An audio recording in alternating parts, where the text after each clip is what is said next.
Hey guys. I am so sick of these attacks on men. This idiot feminist cunt in the video constantly attacks the interviewer for simply being a male. I have experienced this myself. Recently I had to deal with a fat feminist who I got in an argument with. She was extremely patronizing and used every trick in the book to degrade me. She also said I couldn't possibly understand anything about third-wave feminism because I was a white male. It is idiots like this that make me sick. Anyways, thanks for watching and enjoy the video. Cancel Colbert? That's what some Twitter users are demanding after the Colbert Report put out a now deleted tweet reading, "I'm willing to show Asian community I care by introducing the Ching Chong Ding Dong Foundation for Sensitivity to Orientals," or whatever. This set off a Twitter firestorm late Thursday night with people sounding off. Hashtag cancel Colbert because we really don't need another white liberal celebrity trying to justify racism. Using satire that ironically ridicules Asians is not productive for Indigenous nor any marginalised group. White humour blows. Hashtag cancel Colbert. And the one that started it all via Suey Park. White people, please keep hashtag cancel Colbert trending until there's an apology. This is not the burden of people of colour. Fix it. Do something.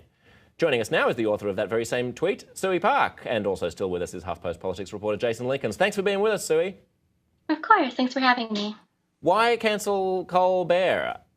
What did you hope to achieve with that? Well, that's a loaded question. I think it's sad, but unfortunately, a lot of times our demands aren't really met unless we have really serious asks or we generate these larger conversations. Unfortunately, people usually don't listen to us when we're being reasonable. So I think it's really to make a statement that this sort of thing happens weekly, that Asian Americans are always a punchline.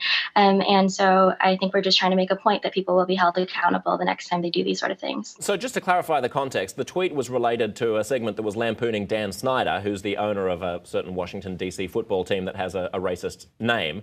It was meant to be satire. I mean, do you understand the point of satire, that you say something that's intentionally absurd in order to ridicule not the people who are the target of what you're saying, but other people who might say it?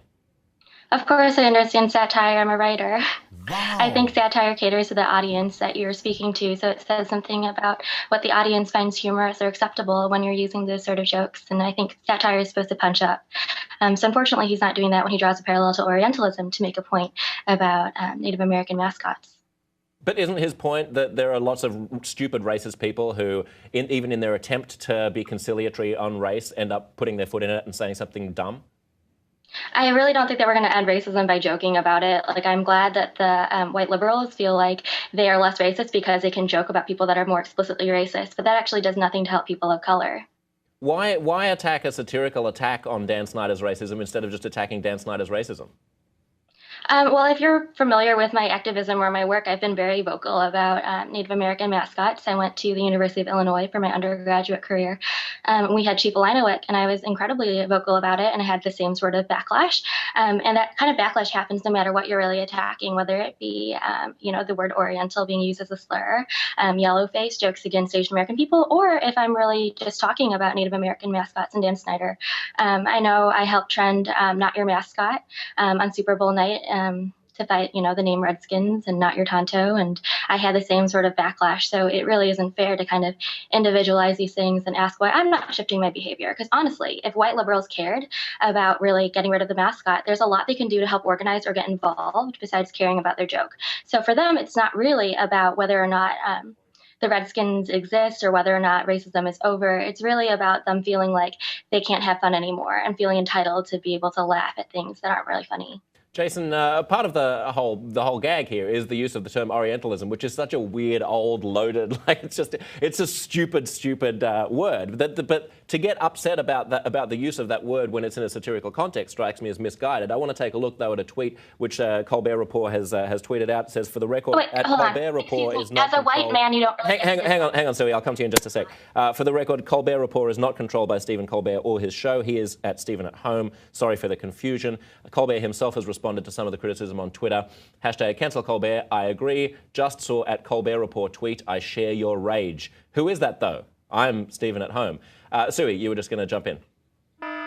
Yeah, I was going to say that I feel like it's incredibly patronizing for you to paint these questions this way, especially as a white man. I don't expect you to be able to understand what people of color are actually saying with regards to cancel Colbert. He has a history of making jokes.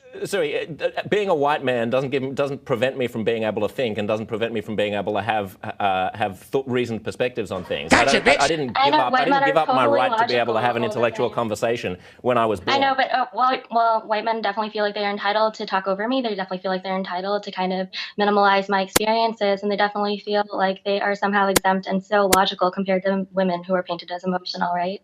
No, no one's minimalizing your experiences. No one's minimalizing your right to have an opinion. It's just a stupid opinion. I mean, it's a misunderstanding of what satire is. You just called my opinion stupid. You just called my opinion stupid. That's incredibly unproductive, and I don't think I'm going to enact the labor of having to explain to you why that's incredibly offensive and patronizing. Explain. I just told you I wouldn't enact that labor. Okay, thanks for being with us, Suey.